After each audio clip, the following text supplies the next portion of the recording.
आज हम पढ़ते हैं क्लासिफिकेशन ऑफ प्लांट्स। प्लांट्स का क्लासिफिकेशन करना क्यों ज़रूरी है? हम जानते हैं कि अर्थ पे बहुत सारी प्लांट स्पीसीज हैं। उनका अगर अपने को अच्छे से अध्ययन करना है तो उनको अलग अलग ग्रुप में अगर क्लासीफाई कर दिया जाए तो अध्ययन करने में सुविधा हो जाती है। दूसरी चीज़, रिसर्च फील्ड में अगर रिसर्च करनी हो तो वो भी सुविधाजनक हो जाती है। हमें प्लांट्स की बायोडाइवर्सिटी या प्लांट्स की डाइवर्सिटी के बारे में भी आसानी से हम पता कर सकते हैं। तो इसलिए हमें प्लांट्स का क्लासिफिकेशन करते हैं। अब प्लांट्स का क्लासिफिकेशन यूँ तो बहुत पहले से ही चला आ रहा है, काफ़ी वर्षों पहले चला आ रहा है, लेकिन मुख्यतः हम सिस्टम ऑफ क्लासिफिकेशन है वो 3 टाइप के पढ़ते हैं। एक पहला है आर्टिफिशियल सिस्टम, दूसरा नेचुरल सिस्टम और तीसरा है फाइलोजेनेटिक सिस्टम ऑफ क्लासिफिकेशन। सबसे पहले आर्टिफिशियल क्लासिफिकेशन या कृत्रिम पद्धति है क्लासिफिकेशन की, वर्गीकरण की। उसमें जैसे लीनियस ने दिया था, उन्होंने पुष्पीय लक्षणों के आधार पर 1 या 2 लक्षणों के आधार पे पौधों को अलग अलग समूहों में बांट दिया। उसके बाद नेचुरल सिस्टम या प्राकृतिक पद्धति। प्राकृतिक पद्धति जैसे बेंथम एंड हुकर ने दी थी, बहुत ही प्रसिद्ध है। इन्होंने बहुत सारे लक्षणों के समानता और असमानता के आधार पे पौधों को अलग अलग ग्रुप्स में डिवाइड कर दिया। और 1859 में डार्विन का ओरिजिन ऑफ स्पीसीज सिद्धांत आने के बाद आया फाइलोजेनेटिक सिस्टम। ये जैसे बहुत सारे वैज्ञानिकों ने अलग अलग दिए हैं, जैसे आइक्लर ने दिया है फाइलोजेनेटिक सिस्टम ऑफ क्लासिफिकेशन। इसमें क्या किया जाता है, इसमें प्लांट्स की जो इवोल्यूशनरी हिस्ट्री है उसके बेसिस पे प्लांट्स को डिवाइड किया जाता है। जब भी प्लांट्स का डिवीज़न किया जाता है तो सबसे क्लासीफाई किया जाता है तो सबसे पहले जो कम विकसित हैं उनको रखा जाता है और उसके बाद धीरे धीरे जो एडवांस होते हैं उन प्लांट्स को आगे रखा जाता है। अब हम देखें प्लांटी जो किंगडम है उसको 2 सब किंगडम में डिवाइड किया जाता है। एक है क्रिप्टोगेम्स और दूसरा फेनेरोगेम्स। क्रिप्टोगेम्स वे प्लांट्स होते हैं जो जिसमें कह सकते हैं फ्लावर्स नहीं बनते या फिर सीडलेस प्लांट्स होते हैं। ये सीडलेस प्लांट होते हैं और इनमें कह सकते हैं स्पोर्स भी बनते हैं, अर्थात सीड नहीं बनते हैं। जबकि फेनेरोगेम्स जो प्लांट्स हैं वो सीड बियरिंग प्लांट्स होते हैं, अर्थात उनमें सीड बनते हैं या यूँ कहें पुष्पोद्भिद पौधे होते हैं।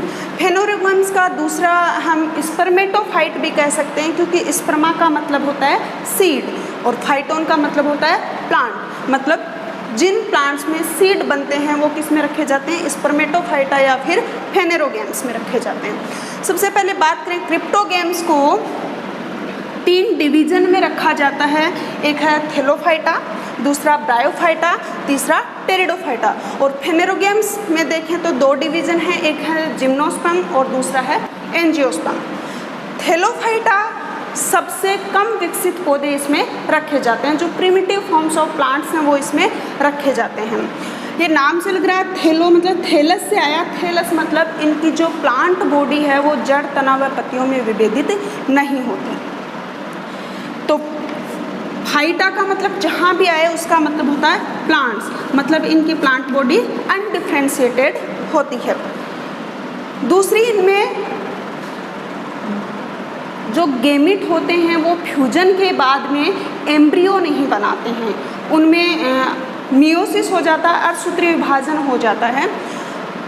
इनमें सेक्स ऑर्गन होते हैं वो मुख्यतः यूनिसेलुलर होते हैं और अपवाद स्वरूप किसी में मल्टीसेलुलर भी हो सकते हैं। और इसके लेकिन उनके बाहर बंदे कोशिकाओं का आवरण नहीं पाया जाता है।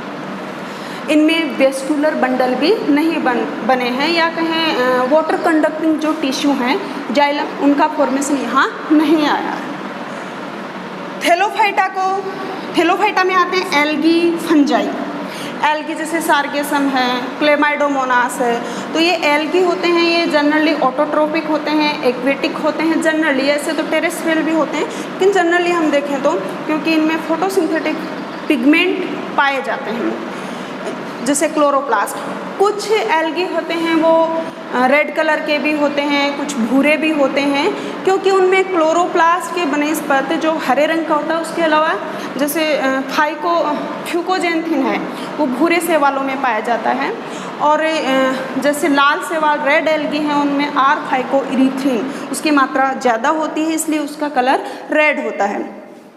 इन दोनों के सिम्बायोटिक एसोसिएशन से लाइकेन बनते हैं, ये भी थैलोफाइटा में। सिम्बायोटिक एसोसिएशन क्या होता है इन दोनों का, जैसे फंजाई हैं वो क्या होते हैं, हेट्रोट्रोपिक होते हैं, अर्थात कहें वो अपना भोजन स्वयं नहीं बना सकते, उनके पास क्लोरोप्लास्ट नहीं होता है। तो ये दोनों जब साथ रहते हैं लाइकेन के रूप में, तो फंजाई क्या करते हैं, जो खनिज लवण वगैरह हैं उनको अवशोषित करके एल्गी को देते हैं, और एल्गी बदले में फूड बना करके फोटोसिंथेसिस से इनको देता है। तो दोनों का ये क्या है, सहजीवन है, उसको अपन कहते हैं लाइकेन। उसके बाद थैलोफाइटा से थोड़े से एडवांस जो प्लांट होते हैं वो आते हैं ब्रायोफाइट में। ब्रायोफाइटा इसमें भी कहें जड़ तना पत्तियां या पत्तियां थोड़ी थोड़ी बनने लग गई हैं, पर्णिल संरचनाएं आने लगी हैं, और ये यूँ कहें ये श्यान होते हैं या इरेक्ट भी हो सकते हैं, लेकिन इनमें मूल का फॉर्मेशन नहीं हुआ, जड़ नहीं बनी है, अर्थात मूलाभास जैसी संरचनाएं बनी हैं। मूलाभास क्या होते हैं, राइजोइड्स। तो इनमें राइजोइड्स बनते हैं। इनमें लीवरवर्ट हैं वो सबसे कम विकसित हैं, जबकि मोसेज हैं वो एडवांस होते हैं। इनमें भी वेस्कुलर बंडल का फॉर्मेशन नहीं हुआ है। ये इनको प्लांट जगत का एम्फीबिया भी कहा जाता है, क्योंकि एम्फीबिया क्या होते हैं, जो जल और स्थल दोनों पे रह सकते हैं। तो ये मॉइस्ट प्लेसेस पे रहते हैं, दोनों में रह सकते हैं। तो ये प्लांट जगत का ब्रायोफाइट क्या है, एम्फीबिया है। ब्रायोफाइटा के बाद बात करें टेरिडोफाइट। टेरिडोफाइट्स हैं, उसमें सबसे पहले वेस्कुलर बंडल का फॉर्मेशन हुआ है। वेस्कुलर बंडल में जैसे जाइलम की बात करें तो जाइलम के 4 कंपोनेंट होते हैं, वेसल्स, ट्रेकिड्स, जाइलम पेरेन्काइमा और जाइलम फाइबर्स। तो यहाँ पे वेसल्स का फॉर्मेशन नहीं हुआ है, जाइलम में बने हैं लेकिन वेसल्स नहीं बनी हैं। ऐसे फ्लोएम के 4 कंपोनेंट में से यहाँ पे कंपेनियन सेल्स का फॉर्मेशन नहीं हुआ है। तो वेस्कुलर बंडल बने हैं लेकिन वो वेल डेवलप नहीं है, यहाँ पे बनने लग गए हैं। तो सबसे पहले वेस्कुलर बंडल यहाँ बने हैं। यहाँ सीड हैबिट स्टार्ट हो गई है, सीड बनने की प्रोसेस यहाँ से स्टार्ट हो गई है, लेकिन वास्तव में यहाँ सीड नहीं बने हैं। टेरिडोफाइट्स में फैंस आते हैं, इनकी बॉडी है वो जड़ तना पत्तियों में अच्छे से विभेदित हो गई है। अब आगे बात करें फेनेरोगेम्स में जिम्नोस्पर्म। जिम्नोस्पर्म है वो 2 वर्ड से मिलके बना होता है, एक है जिम्नोस और दूसरा है स्पर्मा। जिम्नोस का मतलब होता है नेकेड और स्पर्मा यानी सीड, या यूं कहें इसमें जो फ्लावर होते हैं, पुष्प होते हैं, या तो कह सकते हैं फ्लावर होते नहीं हैं, क्योंकि उन फ्लावर्स में क्या नहीं होती, ओवरी नहीं होती है। ओवरी नहीं होने के कारण ओव्यूल को नहीं ढक पाता, और ओव्यूल से क्योंकि सीड बनता है तो सीड के बाहर ओवरी से बनने वाले फ्रूट की कवरिंग इनमें नहीं होती। तो सीड है वो नेकेड होता है, अर्थात आवरण रहित होता है, या यूं कहें ये अनावर्त बीजी है, बीज के बाहर कोई आवरण नहीं होता। जिम्नोस्पर्म ये मुख्यतः जीरोफिटिक एडाप्टेशन रखते हैं। इसमें सबसे जो लॉन्गेस्ट जिम्नोस्पर्म है वो है सिकोया, और स्मॉलेस्ट है वो जेमिया पिग्मिया। जिम्नोस्पर्म के बाद एंजियोस्पर्म। हाँ, जिम्नोस्पर्म में भी यहाँ भी वेस्कुलर बंडल में जाइलम में वेसल्स का फॉर्मेशन नहीं हुआ है, लेकिन जो निटेल्स ऑर्डर है उसमें अच्छे से डेवलप हो गई हैं, उसमें वेसल्स बन गई हैं और कंपेनियन सेल्स भी बन गई हैं। उसके बाद है एंजियोस्पर्म। एंजियोस्पर्म एंजियोन एंड स्पर्मा से बना है। एंजियोन का मतलब होता है कवर या वेसल्स और सीड, मतलब इनमें सीड के बाहर फ्रूट की कवरिंग होती है, अर्थात फ्रूट फॉर्मेशन यहाँ हुआ है। यहाँ सीड यहाँ भी बने लेकिन फ्रूट नहीं है, यहाँ सीड के साथ में क्या है, फ्रूट बने हैं, क्योंकि यहाँ ओव्यूल के बाहर ओवरी होती है, तो वो ओवरी क्या करेगी, फ्रूट बनाएगी। अब एंजियोस्पर्म को दो भागों में डिवाइड कर सकते हैं, डाइकोट्स और मोनोकोट्स। डाइकोट होते हैं वो क्या होते हैं, उनमें दो कोटिलिडन्स होती हैं, और जो पत्तियों में जो सीरा विन्यास है वो रेटिकुलेट होता है, अर्थात जालिकावत होता है।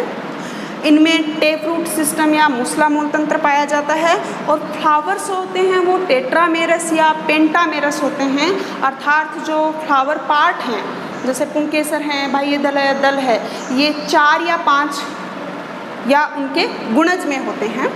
और इनमें वेस्कुलर बंडल है वो एक रिंग के रूप में जनरली अरेंज होते हैं, जैसे सनफ्लावर। दूसरे हैं मोनोकोट। मोनोकोट नाम से पता चला, मोनो यानी एक, कोट यानी कोटिलिडन्स। इनमें एक कोटिलिडन्स होता है सीड में, और इनमें जो पत्तियों का वेनेसन है या सिरा विन्यास है वो पैरेलल या समानांतर होता है। फाइब्रस रूट सिस्टम होता है, और जनरली फ्लावर्स होते हैं वो ट्राइमेरस होते हैं, अर्थात 3 या 3 के गुणज में फ्लावर पार्ट्स होते हैं।